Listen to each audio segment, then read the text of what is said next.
안녕하세요 여러분, 꿀단지입니다. 이번 시간에는 문화의 의미와 특징부터 일상생활과 법까지 처음부터 끝까지 한번 쭉 훑어보는 시간을 가질 거고요. 사실 제가 시험이 얼마 남지 않아서 이제 한번 쭉 훑어야겠다라고 생각을 해서 이제 처음부터 훑게 됐는데, 제가 훑는 거를 같이 공유를 하면은 또 같이 보면서 함께 훑을 수도 있을 것 같고, 그 중에서 중요한 것도 다시 한번 기억할 수 있을 것 같아서 이렇게 영상을 따게 되었어요. 일단은 앞에 문화의 의미와 특징은 많은 분들이 그렇게 어려워하지는 않으십니다. 그런데 여러분이 뒤에 교과서를 조금 보신다면 문화가 가지는 특징 5가지가 나오는데, 이 부분에서 시험 문제 상당히 많이 출제가 되고 이 부분에서 상당히 많이 헷갈립니다. 특히 문화의 축적성과 변동성, 이 2가지를 비교해야 여러분이 2가지의 개념을 제대로 알고 있어야 문제 풀기가 가능하실 텐데, 그 부분을 좀 정리를 해드리고 중간중간에 저도 헷갈리고 많은 분들이 헷갈릴 것 같은 부분을 한 번 더 잡아드리는 그러한 시간을 가져보려고 합니다. 정말 중간중간에 헷갈리거나 이 부분이 왜 이렇게 나오는 것인지 조금 공부를 하시다가 헷갈리는 부분이 있으시다면 댓글로 써주시면 제가 대답할 수 있는 선까지는 대답을 해드리려고 해요. 그러면 문화에서 가지는 그 5가지의 특징부터 함께 알아보도록 하겠습니다. 이게 저번에 노트 필기를 해놓은 부분에서 아마 나올 것 같은데, 정치 부분부터 했나요, 저희가? 정치 부분부터 했구나. 그러면 어쩔 수 없으니까 제가 말로 하도록 하겠습니다. 제가 전에 필기해놨던 게 지워졌나봐요. 그럼 계속 할게요. 자, 우선 빠르게 훑고 지나가겠습니다. 문화라는 것은 2가지, 넓은 의미의 문화와 좁은 의미의 문화로 나뉘어질 수가 있는데, 넓은 의미의 문화는 우리가 한 사회 구성원들이 만들어낸 공통의 생활 양식이다라고 얘기를 했고, 좁은 의미의 문화는 뭐라고 말씀드렸었나요? 그렇죠. 내가 막 문화생활, 문화인, 문화상품권 등을 지칭할 때 쓰는 그 문화와 같은 말입니다. 예술이나 교양, 세련된 것이나 발전된 것을 가리키는 것이 바로 좁은 의미의 문화이다. 넓은 의미의 문화는 조금 넓은 범위예요. 한 사회의 그 구성원들이 만들어낸 공통의 생활 양식을 우리는 넓은 의미의 문화라고 하는 것입니다. 아시겠죠? 자, 그리고 우리가 이것도 문제에서 자주 나와요. 제가 문제를 풀어봤는데 이런 게 진짜 생각지도 못했던 부분에서 문제가 나오더라고요. 인간이 재채기를 한다던가 하품을 한다던가 이런 것은 문화라고 할 수가 없습니다. 하지만 미국 서양권 문화에서는 재채기를 하고 나서 bless you라고 하면서 재채기를 하면 영혼이 빠져나간다고 생각을 했었나, 어쨌든 그런 문화가 형성이 됐어요. 그래서 내가 재채기를 하는 것 그 자체로는 문화가 될 수 없지만, 재채기를 했는데 이러한 반응을 나타내는 것, 각 지역마다 다른 반응을 하는 거, 우리나라 손으로 이제 가리고 재채기를 하는 것이 예의에 어긋나지 않는 방법이다, 이런 식으로 우리가 교육을 받았잖아요. 그거는 뒤에 나중에 우리가 배우게 되는 것, 그것은 문화라고 할 수가 있지만 재채기하는 것 그 자체로는 우리가 문화라고 할 수가 없는 거, 이거 짚어주시면 되겠고, 자, 다음은 문화를 구성하는 게 물질 문화와 비물질 문화입니다. 자, 우리 물질 문화에 뭐가 있었나요?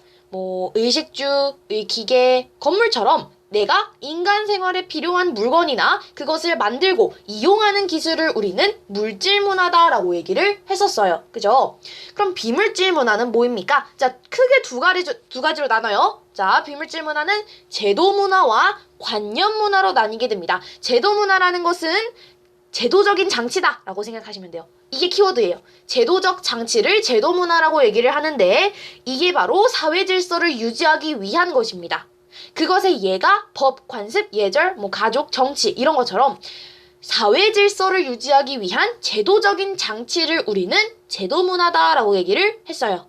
근데 제도 문화는 어디에 속한다? 비물질 문화에 속한다. 오케이.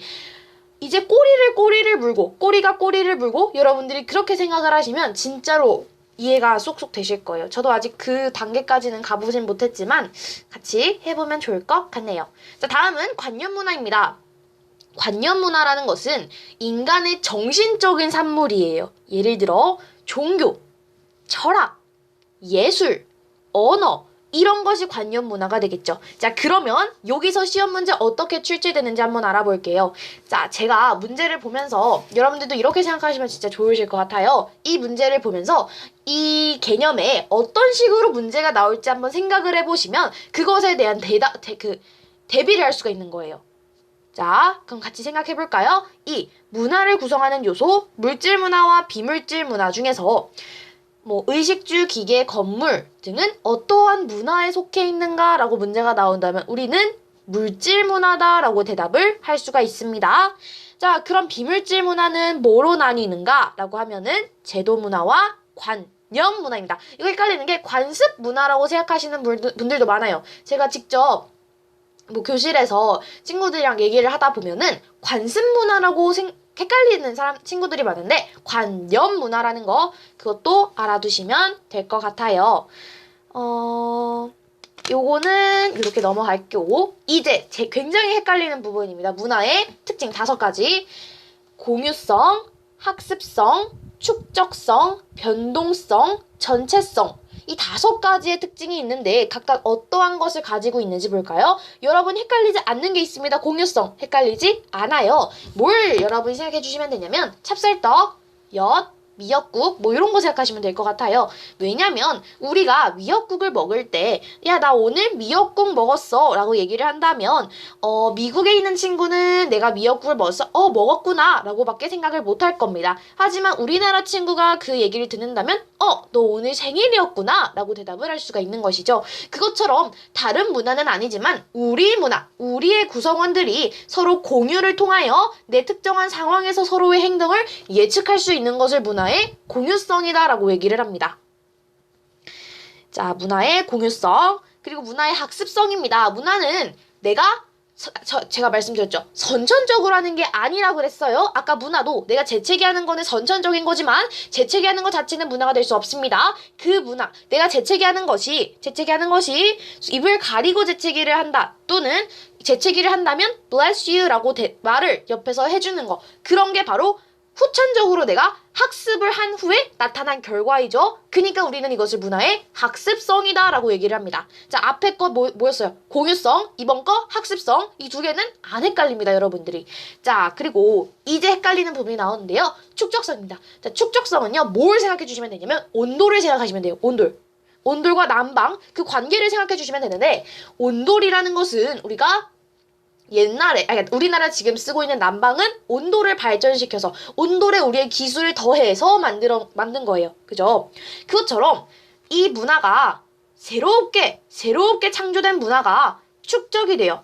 그러면서 그 문화는 점점 더 풍요로워진다라고 얘기를 합니다. 자, 이 문화는 한 세대에서 다음 세대로 전달이 됩니다. 근데 전달이 되는 그 과정에서 변동을 해요. 변화를 한다는 소리입니다. 전달을 하는 그 과정에서 바뀌고 전달이 돼요. 그 바뀐 게 차곡차곡 쌓여서 우리의 문화가 훨씬 더 광범위해진다라고 얘기를 합니다. 제가 너무 열띠게 했나요? 조금 진정을 하고 할게요. 자, 다음은 변동성입니다. 자, 변동성이라는 것은 바뀐 거예요. 고정이 아니라는 겁니다. 문화의 고정성 없잖아요. 공유성 있죠. 고정성 없잖아요. 문화가 변동을 합니다. 바뀐다는 뜻이에요. 문화가 계속 바뀝니다. 어떻게 바뀌냐면 이거 볼게요. 결혼.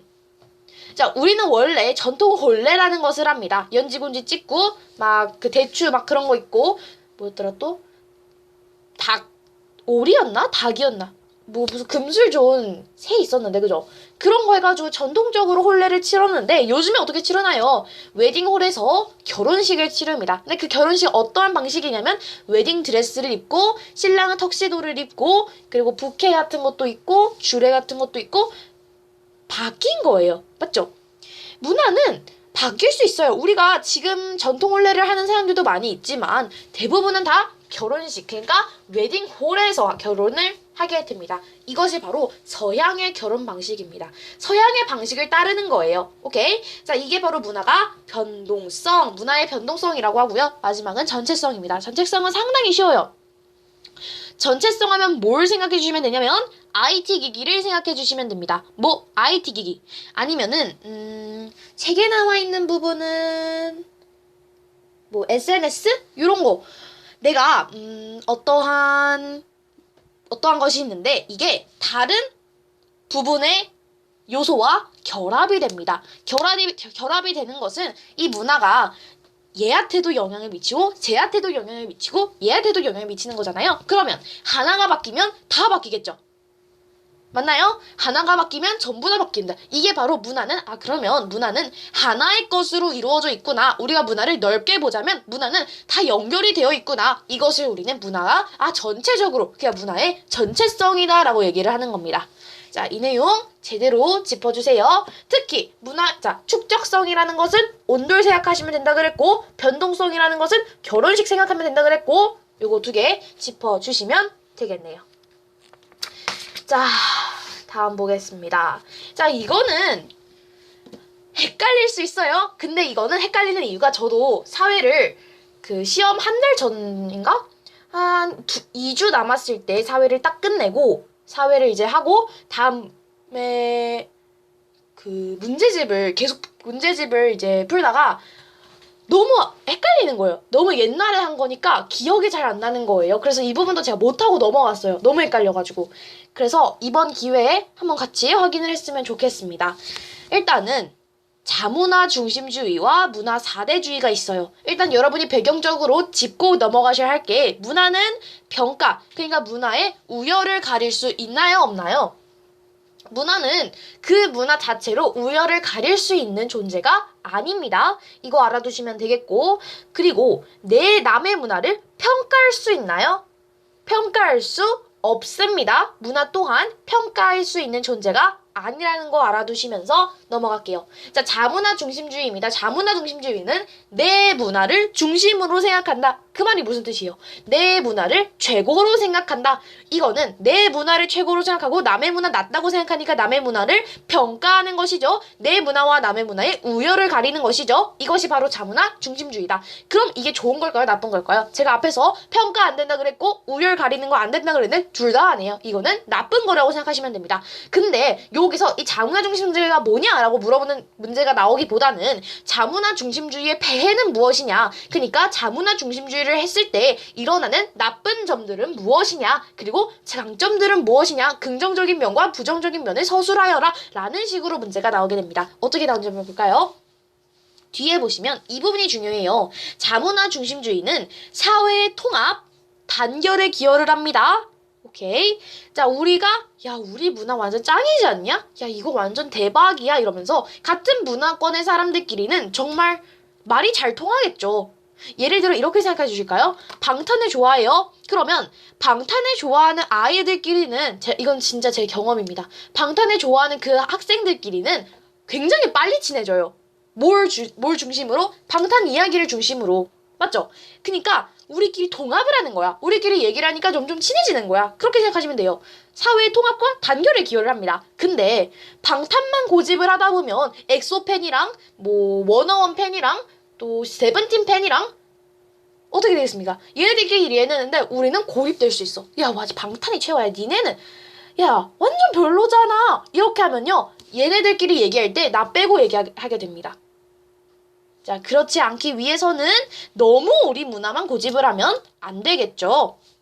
자, 그래서 자신만의 문화를 고집하다가 국제적인 갈등이나 국제적인 고립 또는 이거는 제가 EBS 강의에서 본 건데요. 이건 나올지는 모르겠어요. 안 나올 것 같긴 한데 교과서엔 없었지만 한번 알아만 두시자면 문화 제국주의로 변질될 우려도 있다라는 거 알아두시면 되겠고, 이것의 예로 나오는 것이 바로 자문화 중심주의 또는 문화 4대주의의 예로 나오는 것이 바미안 석불의 파괴입니다. 그러니까 바미안 석불이 나오면 우리가 자문화 중심주의 또는 문화 4대주의를 생각하면 되겠구나. 뭐냐면 이 바미안 석불이 원래는 유네스코 세계의 문화유산으로 지정이 돼 있습니다. 그리고 세계에서 가장 큰 크기의 석불이었어요. 그런데 탈레반 이슬람 정권은 불쌍히 이슬람 율법에 배치가 된다면서 자문화 중심주의의 사고로 바탕으로 불상을 파괴합니다. 야, 우리 문화, 너 이 문화 우리 문화랑 안 맞잖아. 그럼 우리 걸 바꿀 게 아니라 네 걸 없애야지. 이러한 마음으로 다미안 석부를 없앤 겁니다. 이거 알아두시면 되겠고. 아, 이거 너무 구체적으로 짚고 가는데 좀 빠르게 하고 갈게요. 자, 다음 문화 사대주의입니다. 문화 사대주의는 자문화 중심주의 반대입니다. 자문화 중심주의는 우리 문화가 최고다라고 생각하는 그러한 사상이었고, 문화 사대주의는 야, 네 문화가 최고야. 야, 우리 거 완전 별로야. 이렇게 된 거예요. 그러니까 완전 반대잖아요. 그죠? 어쨌든 이것도 평가하고 우열을 가리는 겁니다. 좋은 점은 문화 사대주의는 좋은 문물, 남의 선진국의 선진 문물을 받아올 수 있어요. 하지만 내 문화의 고유성, 주체성을 상실합니다. 우리 문화의 장점을 생각하지 않다 보니까 우리 문화의 고유성, 우리 문화의 장점들이 없어지는 것이죠. 요거 알아두시면 되겠고, 다음으로 넘어갈게요. 자, 이제 좋은 거 봐야겠습니다. 문화 상대주의입니다. 자, 문화 상대주의는 그 문화의 발달된 배경, 그 문화가 발달된 형성된 이유, 그런 것들을 다 생각하면서 나는 이 문화를 이해하는 그러한 마음을 가져야겠구나. 그것이 바로 문화 상대주의입니다. 한 사회의 문화를 그 문화가 형성된 배경 속에서 이해하는 태도를 문화 상대주의라고 합니다. 알아두시면 되겠고, 그런데 여러분 이거를 짚어주셔야 됩니다. 뭘 짚어주시면 좋으냐면 바로 문화 상대주의에서 이슬람이었나? 인도였나? 이슬람 문화권에서 명예살인을 예로 굉장히 많이 드는데요. 이것은 이런 게 뭔지는 교과서에 나와 있어요. 간단하게만 말씀을 드리자면 그 집안의 명예를 훼손했다라고 얘기를 해요. 한 여자가 명예를 훼손하면 그 집의 가족이 그 여자를 살인하는 것이 가능합니다. 이게 법적으로는 안 돼요. 근데 법이 너무 약하다는 것도 문제이며 그 문화 사람들은 절대로 그것을 이상하다고 생각하지 않습니다. 이게 문제라는 거죠. 근데 이러한 명예살인조차, 그 문화가 이 명예살인이 일어날 이유가 있겠지. 명예살인, 그거 우리가 이해해줘야 돼. 그 문화원의 특징이잖아. 라고 생각을 한다면, 이건 아니죠. 그죠? 이게 바로 극단적 문화 상대주의입니다.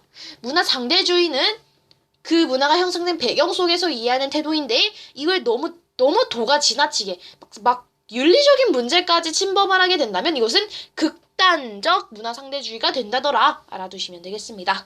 다음으로 넘어갈게요. 자, 대중매체와 대중문화입니다. 대중매체, 이거는 그냥 빨리빨리 넘어갈게요. 정말 어렵잖아요. 이거 시험 문제에서 푸는 그 꿀팁이 있는데, 여러분이 이걸 키워드를 잠깐 알아두시면 옛날에는 일방적인 의사소통이었다면 대중매체 현재는 쌍방향 의사소통, 그리고 UCC 같은 게 예로 나온다면요. 우리가 이제 수동적인 소비자의 위치에서 벗어나서 적극적인 문화 생산자의 역할을 하게 된다. 요거 알아두시면 되겠고, 과거에는 이 대중문화를 소수만이 누리게 됩니다. 하지만 이제는 대중들도 쉽게 누릴 수 있게 된 것이죠. 이거 알아두시고, 가치관과 사고방식을, 단점 나왔어요. 가치관과 사고방식을 획일할 수 있다는 말은 하나로, 우리가 대량으로 많은 사람들에게 같은 정보를 확 하고 흩뿌리잖아요. 그러면 이런 경우가 나옵니다. 한 매체에서 이것을 이러한 행동을 비판하는 그러한 영상을 내보냅니다. 그러면 그 영상을 본 사람들은 자연스럽게 그렇게 생각하게 돼요. 그렇네. 야, 맞네. 그러면서 그 반대의 경우는 생각하지 않습니다. 그럼 모든 사람들이 이거 맞다 하니까 이게 획일화가 된 거죠. 하나가 됩니다. 자, 그리고 자신의 그리고 개성보다는 유행을 쫓는 경우가 많이 있어요. 왜냐면 우리 방송 같은 거 있죠? 음악 방송 그런 거 있고, 또 패션, 뷰티 이런 방송들이 있다면 그걸 너무 따라하게 됩니다. 거기서 나온 유행들을 너무 따라하게 돼요. 나만의 개성을 찾아야겠죠. 그런 경향을 보이기도 한다.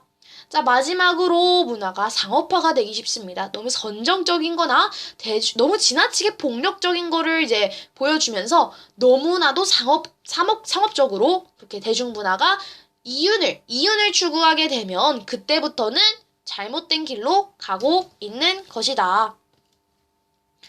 자, 마지막으로 우리는 대중문화를 비판적으로 수용을 하기도 해야 합니다. 자, 문제에서 우리는 대중문화를 수용적으로 그러니까 긍정적으로 바라보아야 합니다. 이런 식으로 문제가 나올 수도 있어요. 또는 우리는 대중문화를 다 받아들여야 한다라고 하면은 틀린 말입니다. 우리는 비판적으로 볼 줄도 알아야 한다는 거. 그리고 문화 창조자로서 대중매체를 활용을 해서 새로운 문화를 만들어가는데 주도적인 역할을 해야 한다라는 것까지 알아두시면 됩니다. 이렇게 해서 8단원 끝났고요. 다음으로 넘어갑니다. 자, 빠르게 넘어갈게요. 그러면 지금 이거를 나눠서 할게요. 이거를 한 번에 하면은 여러분이 보기에도 조금 힘들 것 같고 영상이 올라가는데 시간이 조금 걸리기 때문에 일단은 8단원을 나눠서 하고 다음 9단원 바로 영상을 올리도록 할게요. 다음 영상에서 만나도록 하겠습니다.